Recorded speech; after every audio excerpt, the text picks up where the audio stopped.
declare us live. A little late, but we made it. It was quite a scene behind the scenes today.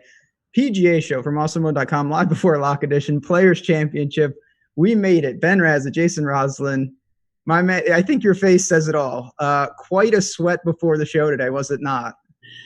Yeah.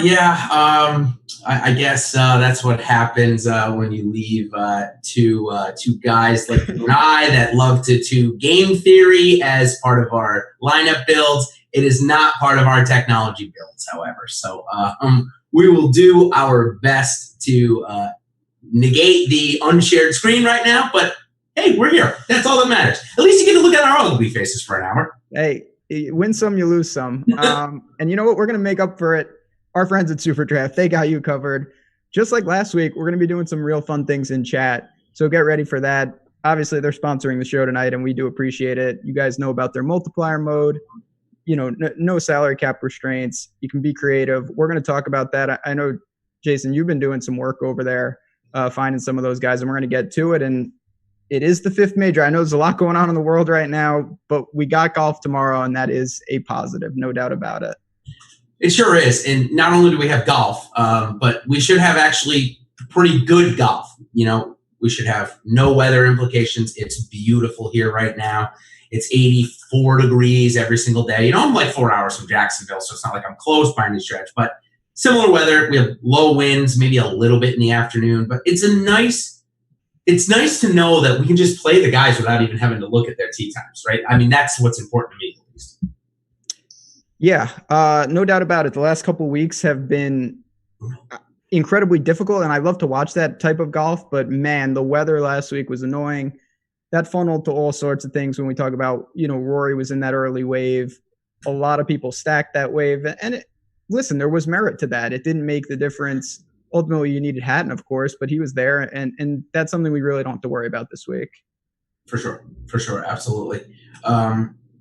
So we have, I mean, we're a little late. We apologize, but we are going to have a SuperDraft giveaway here tonight in the chat. So be sure to keep an eye out on that. It's whoever can get to that quick trivia question right away. So be on the lookout for it. See, there it is right there. If you guys are following along. Yeah, they know what's up.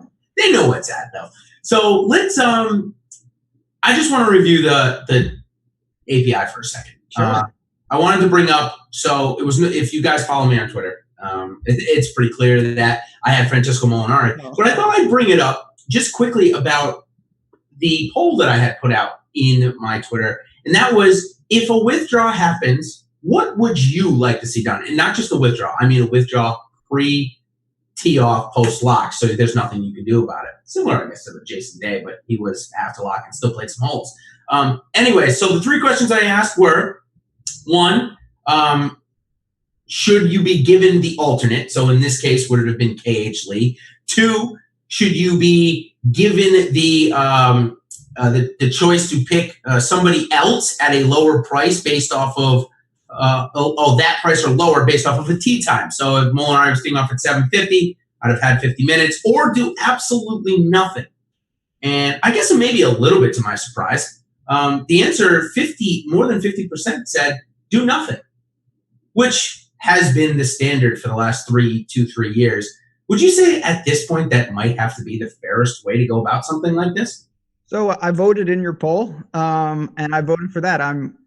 It sucks. I've been there. I play Usti, so you know I've been there. Oh, yeah. The thing for me is I can't think of a better solution. Every solution that I have has 5 reasons why it wouldn't be great, and it's got its own problems. So until that happens, it's kind of a necessary evil. It doesn't happen a ton. It sucks when it does. In the end, it all evens out, of course. I know you know that, but it is very frustrating at times. So hopefully none of that. Of course, Jason Day is in the field. Molinari, we'll see what's up.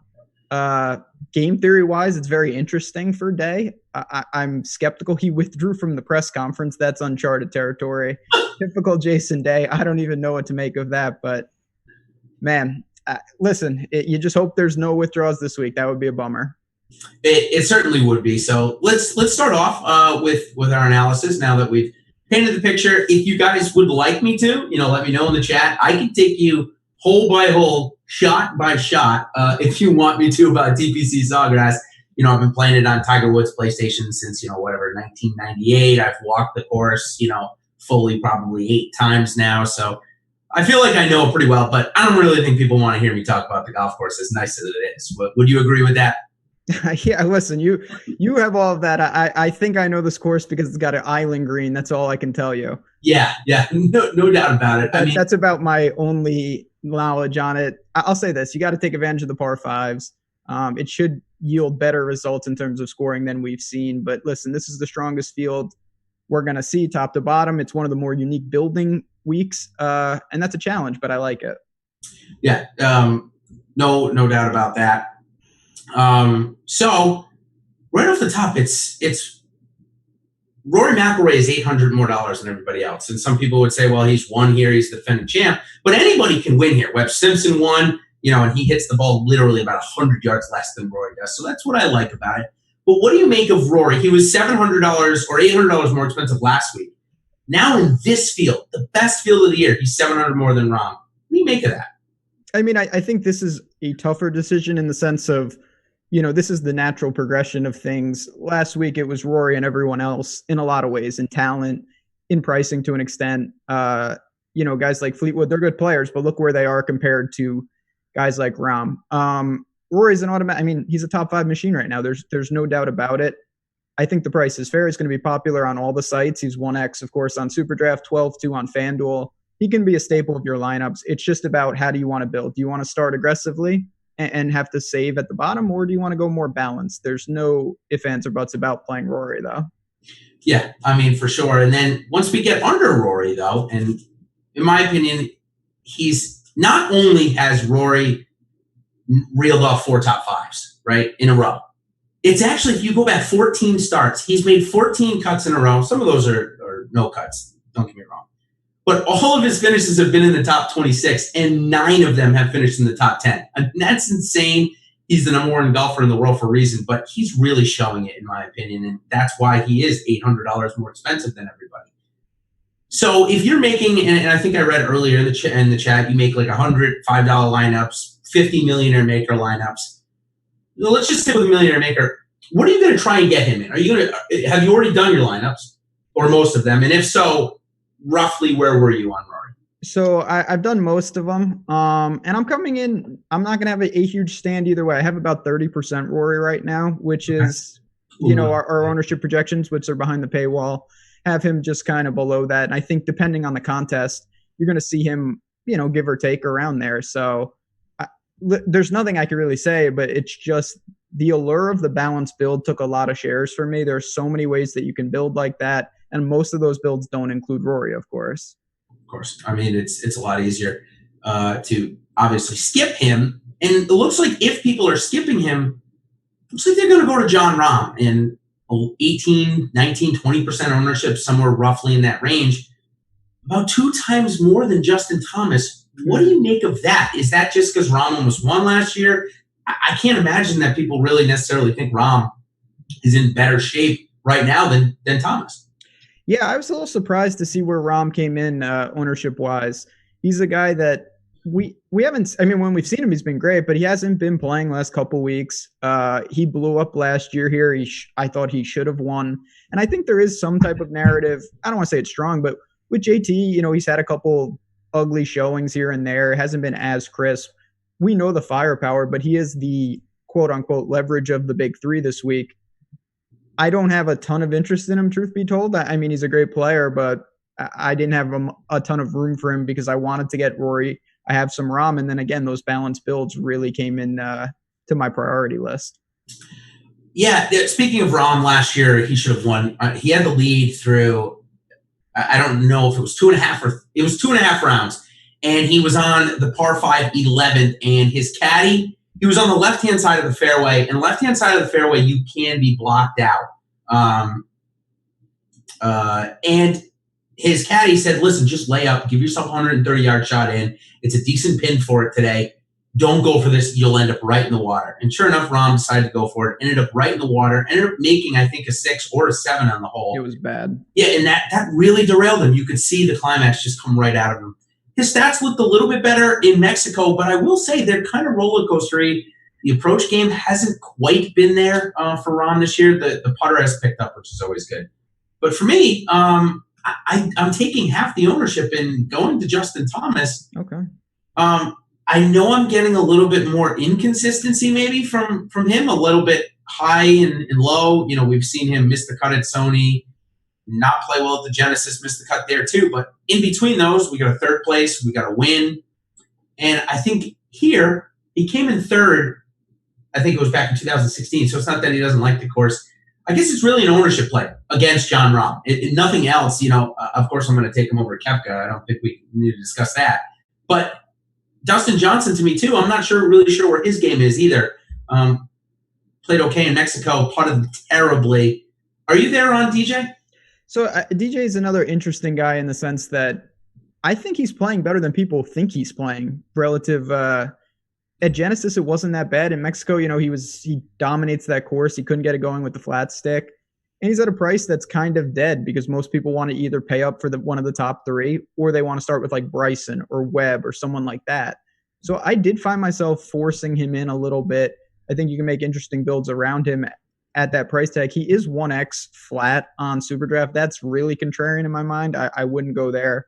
11.8 on FanDuel, again, fine starting point if you don't want to use Rory or Rahm. So I kind of put him in the JT bucket where maybe they're not as at the top of their stock, but there's no doubting the talent, of course.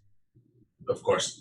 What do you make of the fact that everyone is going to Rahm and Rory?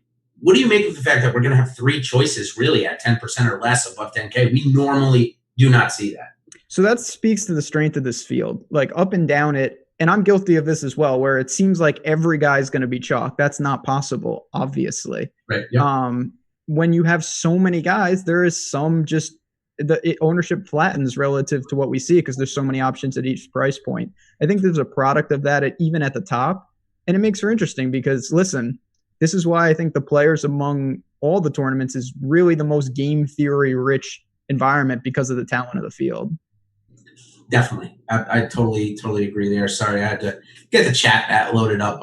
Chad is in good form tonight. What's up, everybody? How you doing? Fire. We just got our first question was about who has won the Grand Slam. So all four majors. The next one looks like it's going to be coming up here soon. So pay attention if you guys are in there.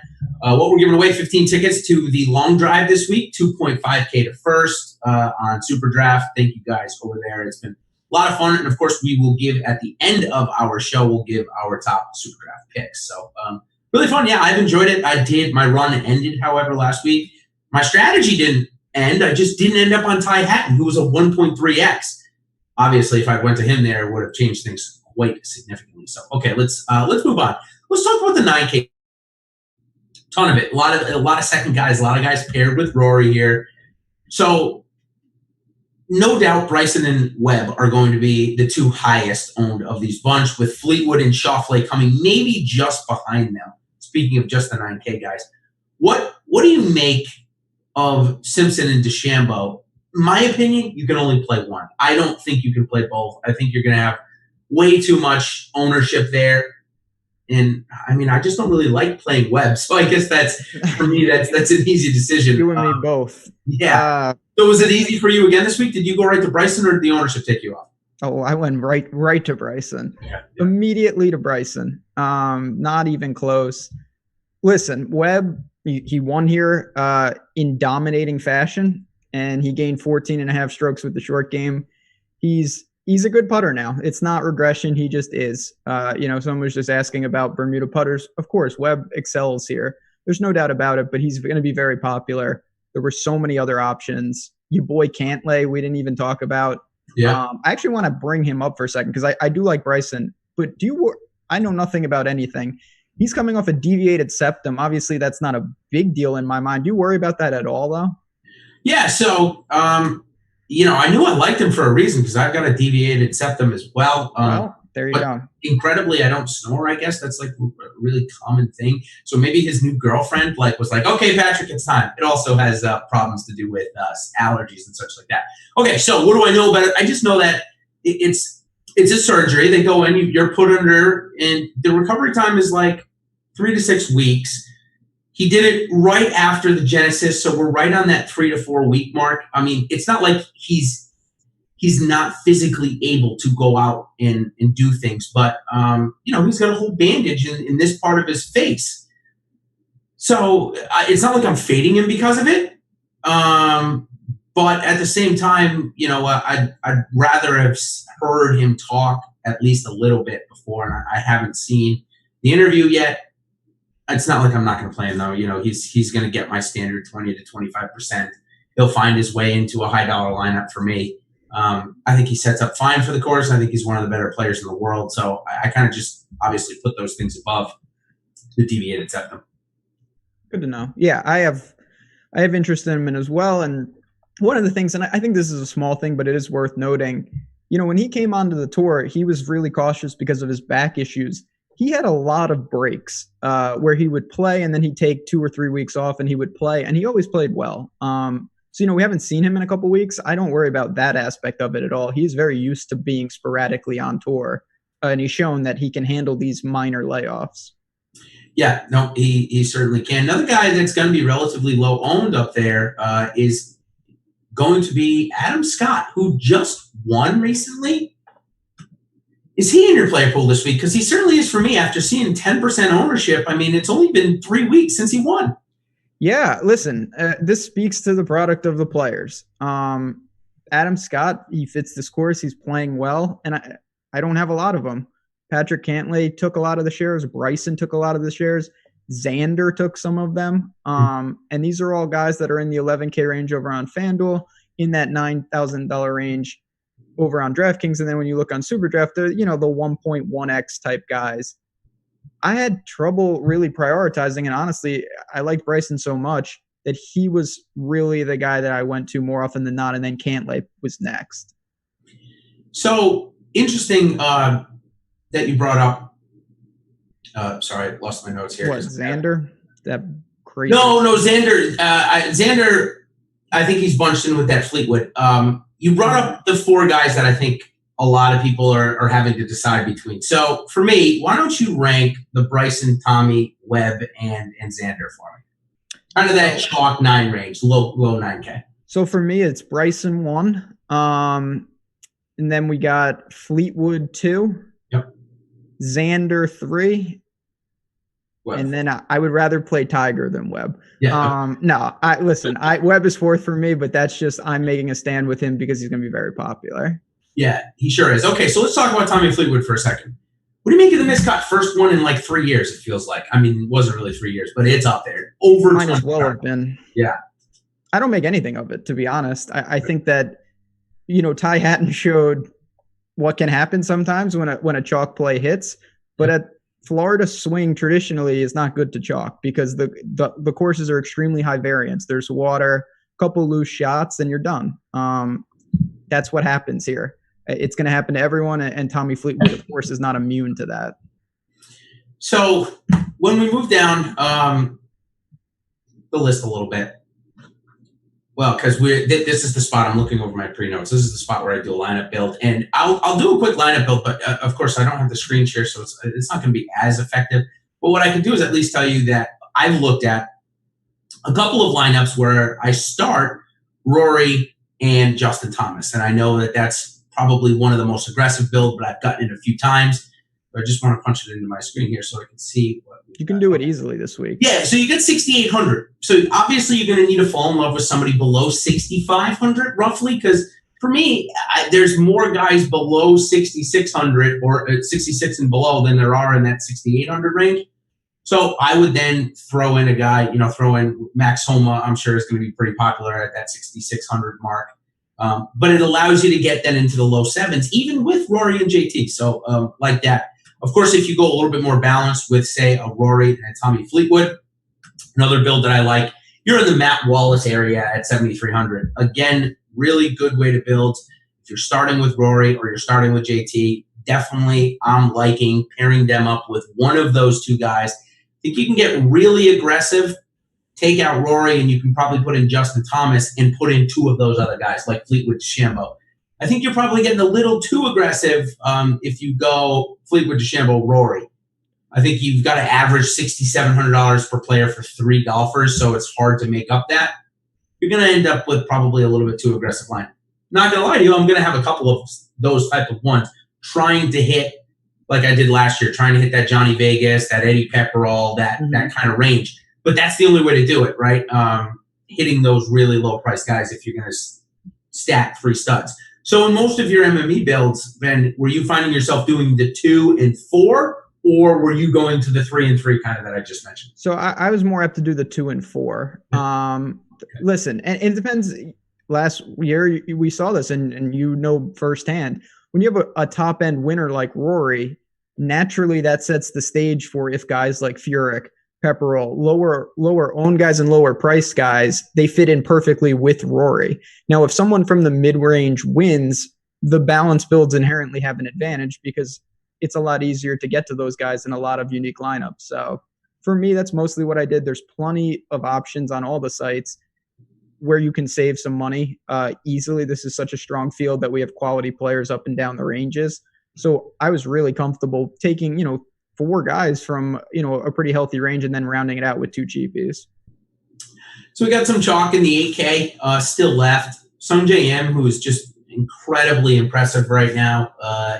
Hideki Matsuyama, Patrick Reed, and Gary Woodland, all right around the 15 to 20%. Hideki Matsuyama, it did not really perform the way I think he should have last week. Really disappointed with his weekend after getting himself into position after round 1. So I don't know if I'm all the way there. Sungjae Im's form, I faded it last week for the most part. He was like 15%, 10% for me.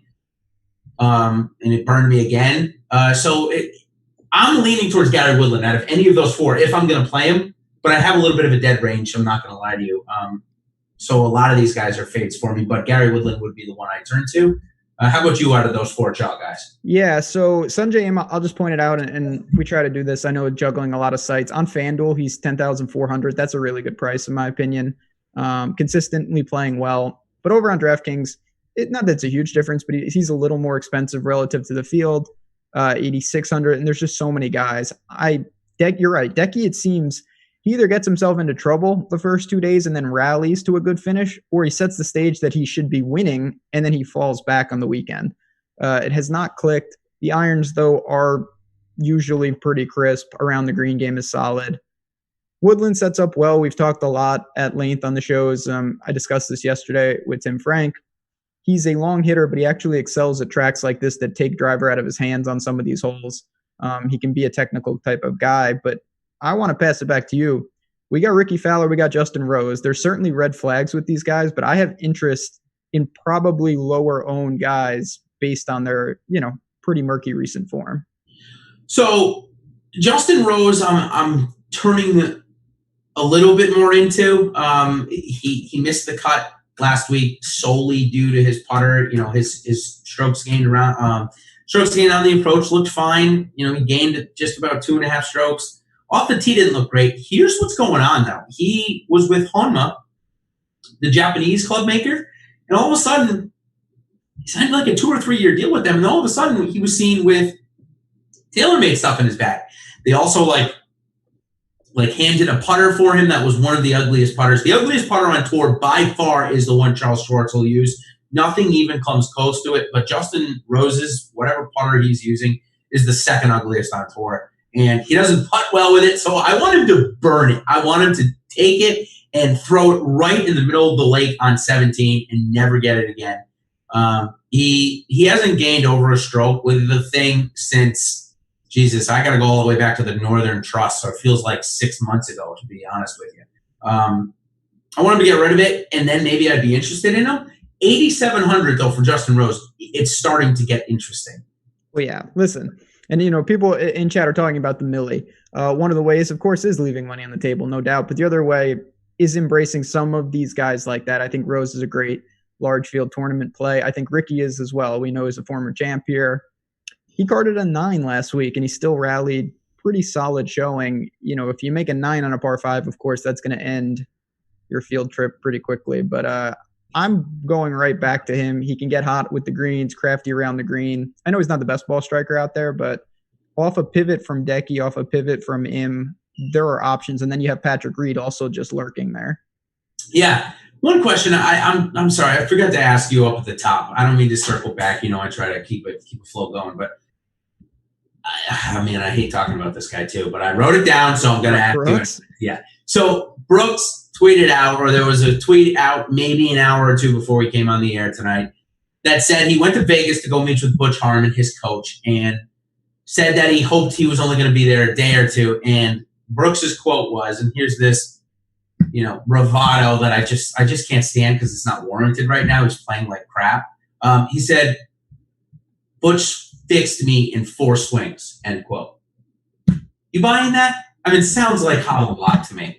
No, I'm not buying that. But I will say this, and I'm not a big Brooks guy, but if I was, I would rather have him talk like that because that's how you're all in on that persona. I would rather have him sound like that than start to sound shaky. That was the most concerning, to see him start to waver, because his whole mantra is like, when I need to play good, I'll play good. And I'm better. And you know what? We'll see. I have some exposure because he's extremely talented, but nothing more than a flyer for me. The other priorities up there. Okay. Just wanted to get your thoughts on the hogwash. And I say it's hogwash because 2 weeks ago at the Honda, he stood in front of everybody and said, my knee is fine. I'm good to go. And it's clearly not right. Now, I will say he owned it last week. He came out and owned it and said, I'm playing terrible. I have no control over anything. So I at least appreciate that. All right. So mid-range ownership, moving down in the 8K range. You already mentioned Ricky Fowler. I'll give you a quick note on him. I think the swing changes has really affected his play. It's affected his consistency with his ball striking. And that's what's worrying me. He tried to add more height to his ball flight for whatever the reason. It's not working yet. So I'm not quite there. I like his pairing, which I'll talk about with the third guy in the pairing. I'll save it to that. But that's not going to get him to the first, not going to get him to the top 10. The other guy that I found interesting is in the same range, Paul Casey. Obviously, we know it's the Paul Casey Invitational next week, not this week. But does that make you want to play him this week? Where's your status on him? He's about 10% owned, so you get leverage if you want to on him. Yeah, listen, I have no problem with him. I know, as you mentioned, Copperhead is, if this was a rotational and this was at Copperhead this year, he would just be domination station in terms of chalk. But I do see a lot of similarities. It's a different type of golf in Florida. We've talked about that. And he has the skill set. He's been striping it. His approach has been off the charts, gaining 5+ in 2 straight. Yeah. He's a staple there. You have Woodland. You have the wild card in Tony Finau, who has not been good. I think his stock is pretty low. Then you have Sergio, who literally never misses a cut here. So there are, again, I know we're going to sound like broken records, but this speaks to the strength of the field, how many options you have in the low 8K range. Yeah, I didn't find myself much here only because I ended up going more with the 3 studs up top and 3 guys down low. Even if I went like Xander, Tommy, and Bryson, still found myself having to skip this 8K range. And it seems like, and it makes me upset, I say this with kind of a huff and a puff, I'm not going to even come close to being able to get 2 or 3x leverage on Morikawa this week. There's no chance. I'm assuming you're not playing him, but you must love seeing ownership like this then. So I'm going to be – this is like a reverse hedge in my mind. I'm using him in cash because I think that is important this week. I've resisted doing that. And last week I was really happy with my cash lineup too, and Maverick missed, and it really cost me. Hindsight, not that anyone cares about this. I should have had Hatton in there. Big mistake. Morikawa is fantastic. His irons are world-class. There's no doubt about it. He's bad at the short game right now. He can't putt. He can't chip. He makes eagles at an unsustainable rate, but he's also got the longest cut streak on the tour. My one question to you would be, do you worry at all that he's never seen the course? Now, that's the same for every other course, or do you think he just handles it like he handles everything else? You're going to laugh at me, and I'm sure people are going to laugh at me too in the chat, but I find it hard to believe that he's never seen the course before. Maybe he's never seen the course in the Players' Championship. Okay, yeah, that's fair. Yeah. That's fair. But I'm almost assured that he's definitely seen it playing video games or something like that. Now, granted, playing a video game and playing it on the course are 2 very different things, getting your sight lines and all that stuff. But he hits the ball so straight. He's so good off the tee. I don't know if he's ever even lost strokes off the tee in a PGA Tour event. Yeah, the Wyndham. Automatic. Yeah, the Wyndham. And, of course, we know his irons are trending towards being world-class. I'm not I'm not worried about him. This is being his first time. I mean, did we have Siwoo Kim winning his first time? No, that was his second time out. So Sung Jae Im did miss the cut here last year.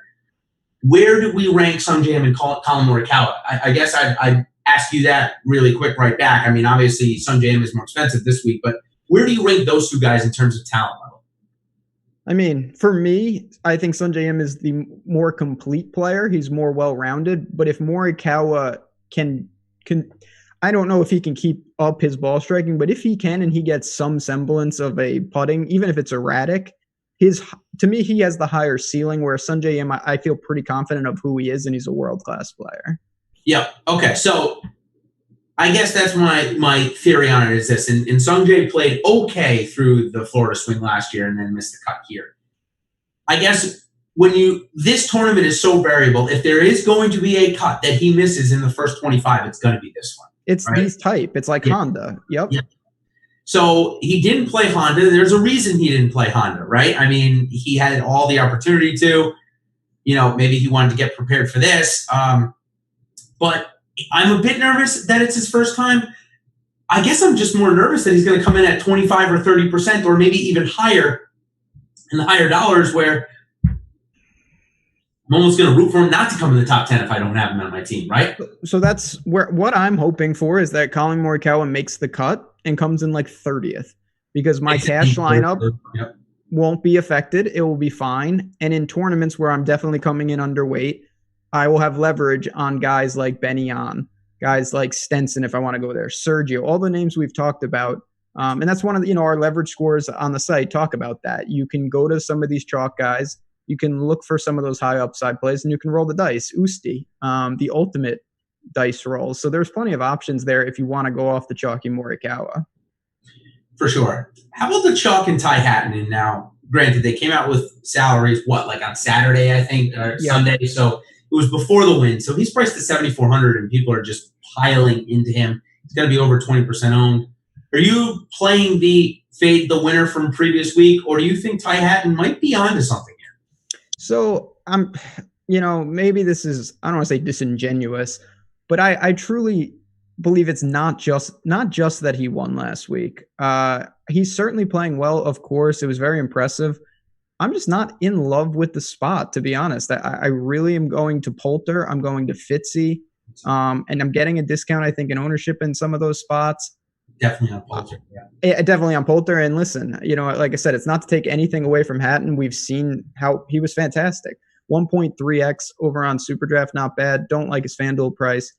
And on DraftKings, listen, I'm not really there. I'm sure him winning is a product of that. But even if he didn't win, I don't think I would have had a ton of interest this week. Yeah, it's definitely an interesting debate for me. I just really don't play winners from the previous week. I don't know why. Yeah, I made the mistake with Sung Jae Im last week, because Sung Jae Im is one of those guys that when he gets on a run, he goes on it for a little while. There's no doubt about it. But Ty Hatton, this was a massive win. He was on the special temporary membership list, getting in last year through his WGCs and majors and a couple events that he played. He's got status for 3 years now. The check was $1.7 million. It was only his third event back, or second event back. I just think this could be a letdown spot for him. I'm not going to lie. How about Mark Leishman, who's had one hell of a year in difficult events? He's also going to be chalk in this range. And we'll get to our Make the Cut segment where we go more rapid fire. I'm talking about the chalk first before we move on to there. So let's talk about Leishman for a minute. What do you make of him? Obviously very cheap. Yeah, listen, Leishman is a guy that he's playing fantastic. He's gaining consistently and a lot on the approach. Gained 6.1 strokes at API with the putter as well. Those are the things you need to do around Sawgrass. Hit, precise irons, make some putts. Not going to be affected if there is wind unexpectedly. I like him. I think the price is more than fair. He's not going to be, he's strong field type of guy. I have no problem with Leishman, honestly, in any format. I think he makes good builds, fits all types of unique builds. Really no red flags for me. Yeah, I think the red flag for me is ownership. That's it. I mean, legitimately, that's it. I'm hoping that if you drop down, let's just take Poulter, for example, there at 4 or 5% ownership. If Poulter can go out and beat Leishman, I mean, you're definitely significantly going up on the field. That's the only reason why I'd fade him. I think if you pair up Leishman with Morikawa and Cash, you're in a good spot. They're cheap. You can add in 3 or 4 of those 9K guys. So if I was a cash game player, that's where I'd use Leishman. At least in my eyes. 2 more chalk here in this range. Your boy Danny Berger, 7,200, put out a tweet earlier today. He's going to be 15% owned. What happened? What's going on? Yeah, man. I mean, listen, he's playing good golf. He's in Florida. I get it. I think, again, there's a reason. Listen, people aren't stupid. The reason guys are chalk is because they're either underpriced or they set up really well and they're playing well. Of course, Berger's coming in 3 straight top 10s. 2 of those were top 5s. He crushed at Honda on the irons. He's in Florida. What's not to like? But when you're talking about potential pivots, you've got some really interesting names. You've got Snedeker, who's a wild man, one of the streakiest putters out there. To me, you have Ryan Moore, who's interesting. People like Answer. You have EVR, Wolf. A lot of names at that same price point. Which is why I was so shocked at 15%, especially when you see guys like Answer, who's been real popular, Van Rooyen, who's played really good recently. Yeah, it really surprised me with the ownership. I don't mind playing him, but I really don't want to play him at 15% owned when I don't think he's going to go out and beat all the other guys around him. I just think you're soaking up too much ownership by going there. So that's my take on Berger. Fitzpatrick is one of the guys you mentioned a little earlier. It looks like he could come in at 15%. Yeah. I'm going to say the same thing. Poulter's sitting right there at a third of the ownership. And listen, I talk about this all the time. You have to be cognizant of ownership, but it shouldn't trump everything else. Like, there is nothing wrong. I love Bryson this week. He's going to be, I think, the most popular player. I'm playing Bryson. I have leverage elsewhere. What you don't want to do is what you talked about earlier. You don't want to play Bryson, Webb, Fitzy, Berger together, and then 2 other chalky guys. That's a recipe to be duped if you're playing the Millie. That's not what you want to do. So just be aware. If you have a dark horse who's going to be 1% owned, you can be pretty vanilla with some of those other spots. And certainly on SuperDraft, it's the same concept. Be creative with the multipliers. You don't need to have 5 or 6 leverage spots. You just need a couple. Yep, absolutely. All right, so let's move into our... Hold on. I got to ask a guy. Maybe he's in here or maybe he's not. But I'm not going to let you get off the hook about what is going to happen with Spieth. Do you even have any exposure? Yeah, he's number 4 on there. Come on. Okay. Yeah, he's number 4 on there. Yeah. Okay. We'll save it then. All right. Well, this is our Make the Cut segment where we go a little bit more rapid fire. I will talk about Spieth for at least 4 or 5 seconds, maybe 7. All right, let's start with Stenson. Does he make the weekend after missing it last weekend? Who? Stenson. Oh, yeah, I think he does. Listen, at API, Stenson in his trusty 3-wood, you got to be a little more aggressive there. He's leaking strokes off the tee, and that's going to happen. Here, I think he can lean more on his 3-wood, and he can gain with the approach. He loves this track. I think that 3-wood's out of his bag now, right? So what do you think he does off the tee? Do you think he's aggressive? Well, no, he's got a new one. It's just that old trusty one. Yeah, the old trusty one is gone. He cracked it, right? Yeah, that makes me nervous that, this new technology is going too far and he's not able to control it. I don't know why. Why did he miss the cut last week? It looked like he was going to make a comeback in round 2 and then just petered out right at the end. He was 2 under right through, I think, 13 or 14 holes and he double on the last. Yeah. And actually, that's Pat Mayo tweeting about it, I think. Yeah, it was just not good, Stenson. He lost 2.5 strokes off the tee last week, lost 3 on the greens. We also haven't seen him much. So it's a product of rust possibly too. Mm-hmm. He's not a staple of my lineups, but I do think he makes the weekend.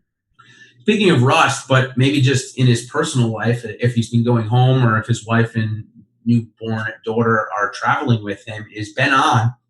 Ben A. Yeah, what do you make of Ben On? Does he make the cut this weekend?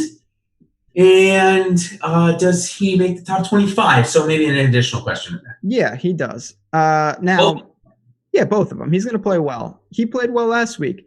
He lost 9.5 strokes putting. That's hard to do. I'm not going to lie. That's ridiculous. If he doesn't do that, he should be just fine. The ball striking is good. He is an underrated around the green player. You can't lose 9 strokes putting. That's insane. It's great. I mean, no other golfer can really do that. No. that I can think of. Also had the first round lead here a couple of years ago as well. So Yes. obviously knows the course. If you're in showdown format, 10K to first. Look at him there definitely for showdown formats. Okay, 2 more, and then we'll get to my guy. Okay, so Shane Lowry was a great play at Honda for me. Really thought the course set up well for him. I don't know if the course sets up well for him here, but low ownership again. So Shane Lowry going to make the cut, and is he in your play pool? Interesting guy. I think he's definitely someone he's going to be low owned. We've seen when he gets going. But I don't like the spot for him either. The irons were a little loose at Honda, did everything else well, but his game is a little, I don't want to say sporadic right now, but I'm not exactly sure where he is. Hasn't had much success here, and I don't think that's a huge deal, but I really don't think this sets up great. So I'm going to say he gets clipped, actually, doesn't make the weekend. Okay. I'm with you as well. I think that it didn't look as good as it could have at Honda, especially given the conditions should have been perfect for him. They weren't really. I'm pretty much in line with you. I actually don't think Stenson makes the weekend, though. I think he might be in a little bit of a funk. Okay. Then on, if he can match the field in putting in either of his first 2 rounds, he'll make the cut. If he loses in both, I got him packing his bags. I got Shane Lowry packing his bags. I got Victor Hovland not packing his bags. He hired a wedge coach after his win. Maybe that's going to start to turn things around. I actually liked him a lot on the weekend slate last week, and he did terrible for me. So, I don't know. I mean, him and Wolf are so much harder, I feel like, to peg than Morikawa. How do you feel about that? Oh, well, there's no doubt about that.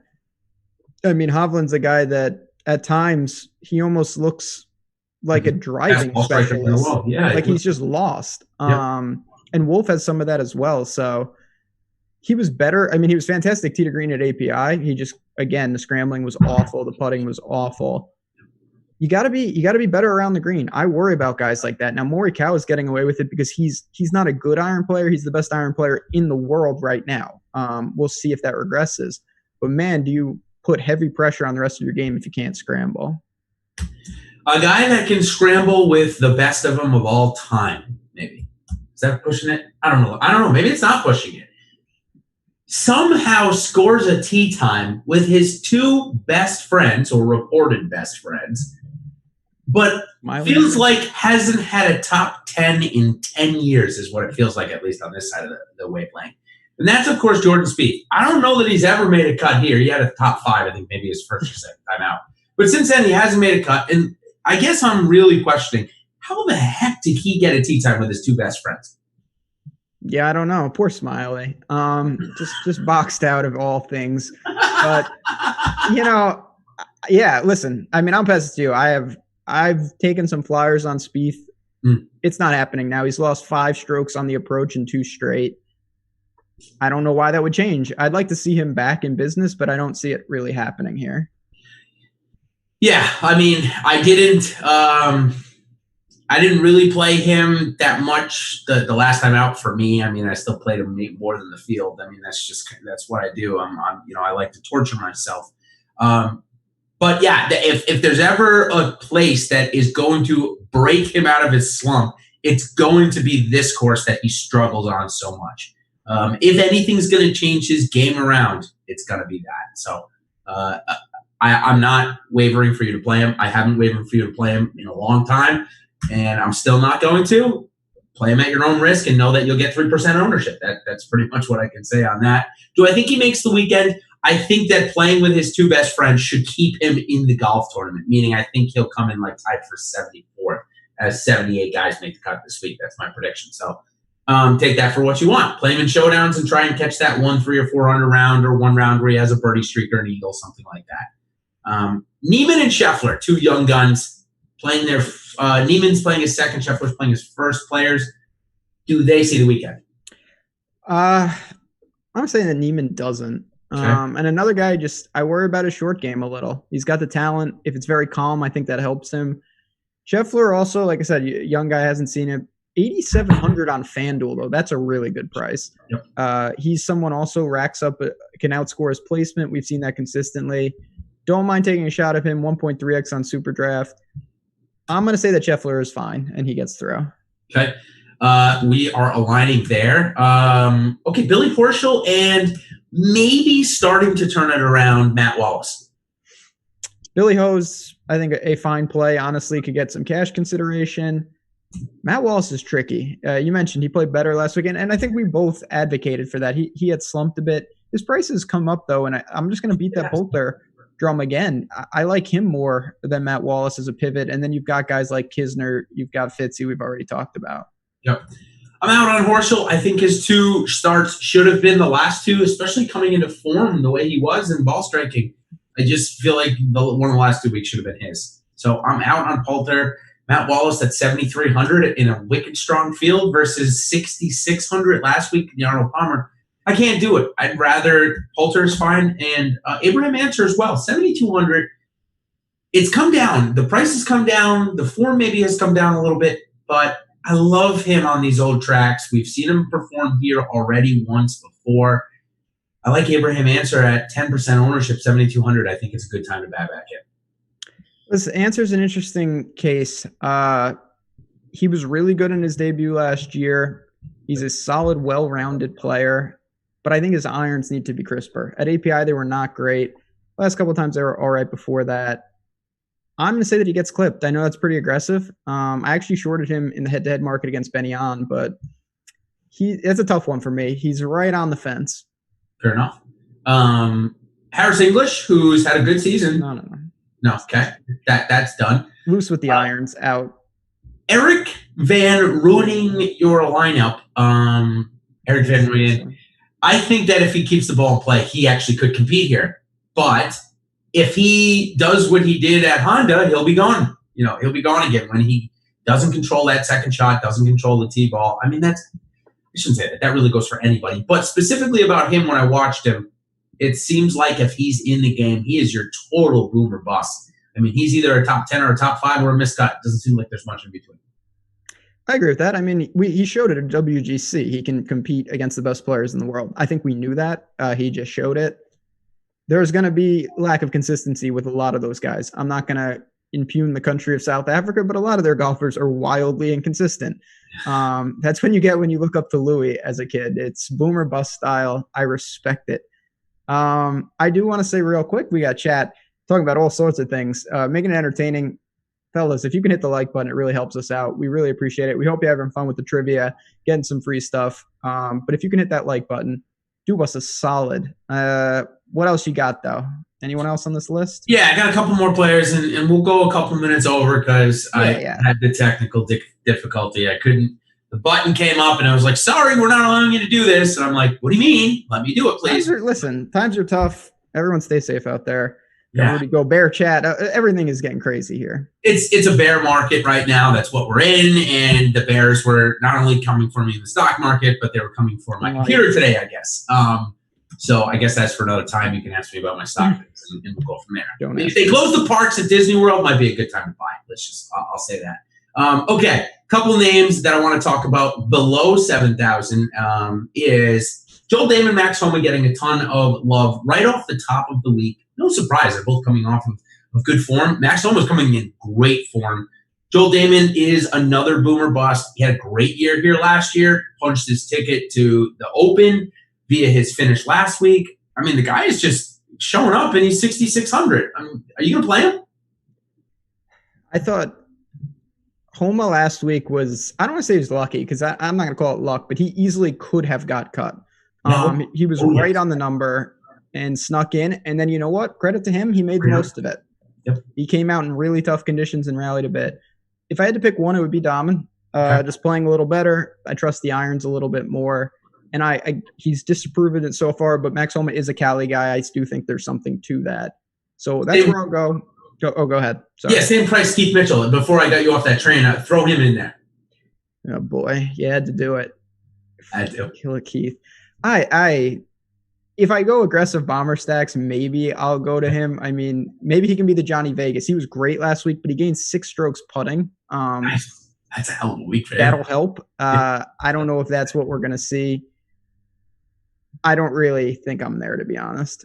All right, rapid fire on these next 5, and then I think we got some in our Slack earlier. I think I saw one that I'm gonna roll up to, so I will rapid fire. Brian Harmon, Sung Kang, Andrew. All I do is Putnam, Johnny Vegas, and Jimmy Walker. Was that good? Was that really bad on the Putnam one? I was like, I've been teeing that up for a little while, so I just. So as Chad might assume, what I was actually doing there was just sneaking a peek at the Colgate score. So I really didn't even hear what you said about. Oh, okay. Oh, all right. Jeez. So it sounded good to me. It was Andrew. All I can do is putt. No. Damn. Yeah. All right. Not bad. I've done a lot more egregious things in my life than that. Let me tell you. So when you get really low, there are certainly guys. Putnam to me isn't the guy. We've got Duffner, who I think is fantastic. Gained 6 strokes on the approach. He's 6,100.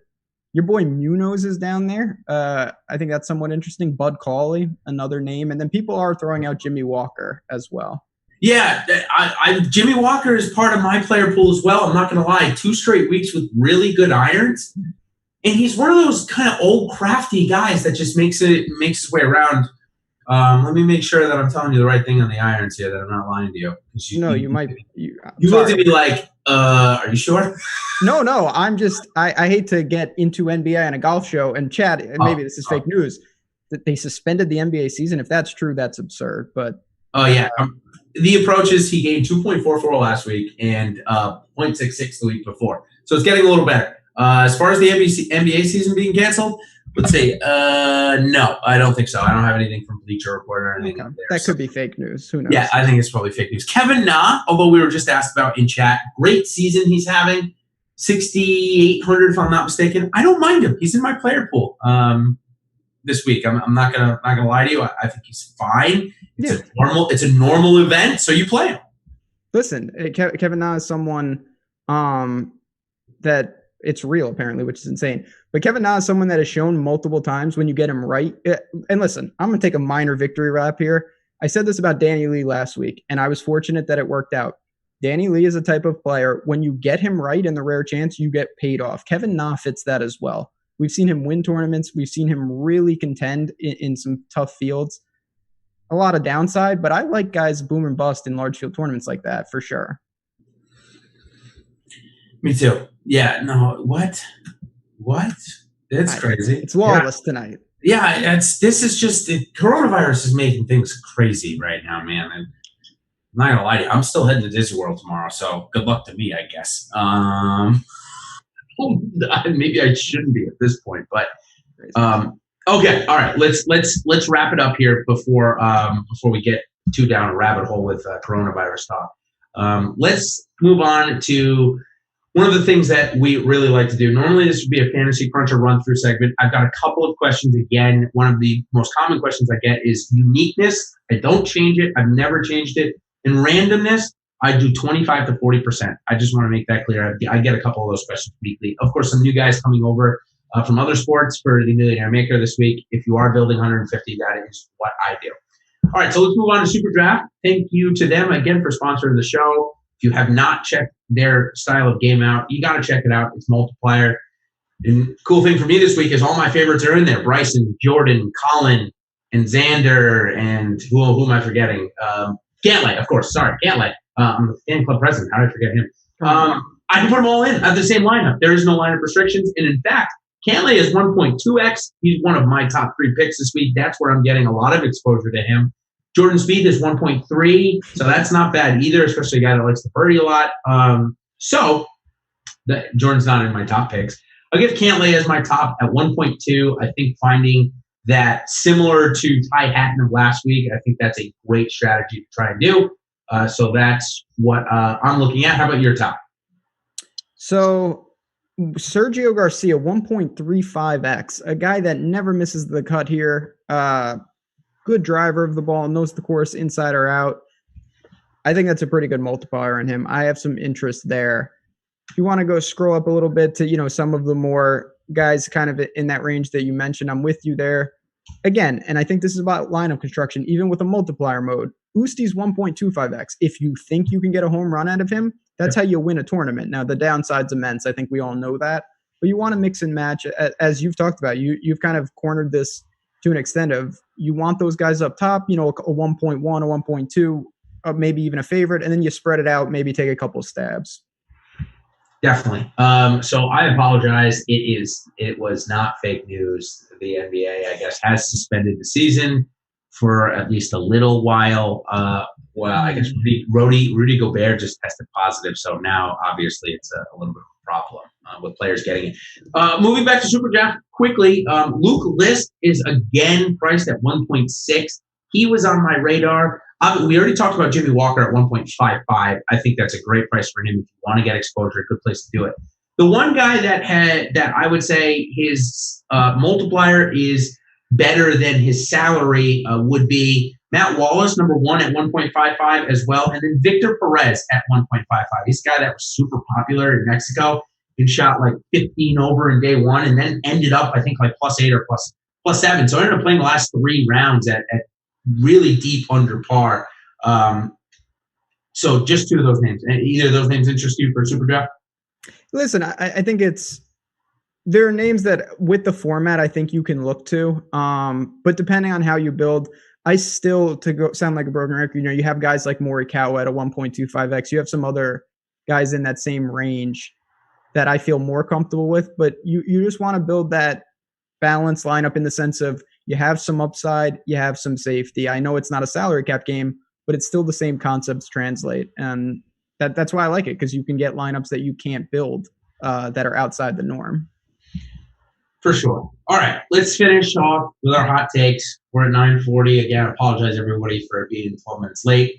We were good. We had everything ready to rock and roll 25 minutes early. I'm not even lying. That is true. That's Ben was ironically. He's like, oh, man, we got so much time. And then it was 8:28. I pushed the button, and it was like, heck no, we're not letting you do that. And then so we had to scramble. Apologize. So here it is. Yeah, the coronavirus is certainly no joke now at this point. No, it's not. With the NCAA not canceling, but playing with no fans. I mean, it's nutty. So let's give our hot takes. And it can be about anything at this point. So my hot take is the PGA Championship is not going to happen at Harding Park. It could happen right here at TPC Sawgrass. That is very possible. That's my hot take. And for the player for the week, I'll go with Jimmy Walker, top 20. Ooh, I like that. Solid. I'm gonna listen. I'm gonna take a shot at the winner, and I'm gonna take Ricky Fowler. I think he adds another players to the resume. I know that's hot. I know that's pretty scorching.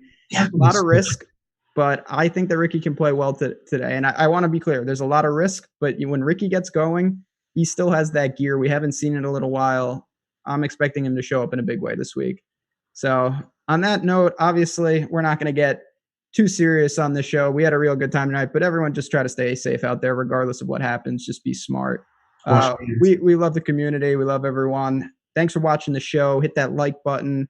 Find us on Slack. Find us on Twitter. We'll see what's what, of course, the schedule. We hope there will be golf next week, and if there will be, you will see us 8:30 Eastern as always. So good luck, everyone. Enjoy the players, and we'll talk to you all soon. Yeah, better be golf.